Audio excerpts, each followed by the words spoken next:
Seguimos aprendiendo más cosas en guaraní. Vocabulario que utilizamos normalmente en la casa y fuera de la casa. Espero que les ayude para seguir aprendiendo cosas nuevas en guaraní. Número 1. Ewapuna ñañemongueta.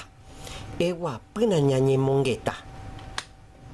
Siéntate, vamos a hablar. 2. Pepetamina pecaru.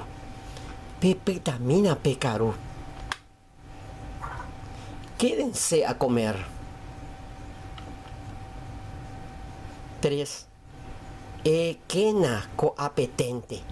Equena coapetente. Dormí nomás aquí.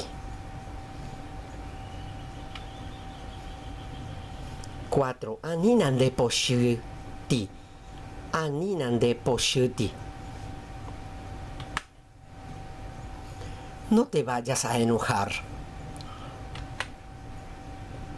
5. Anique penerase. Anique penerase.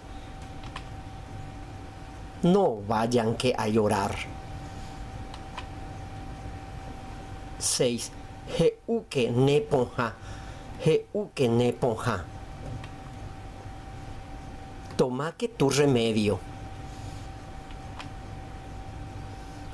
Penguajequena ore erogape. Penguajequena ore erogape. Lleguen que en nuestra casa. 8. Aniquena pejotimombrg. Aniquena pejotimombrg. No se vayan que lejos. Mucha suerte con la pronunciación.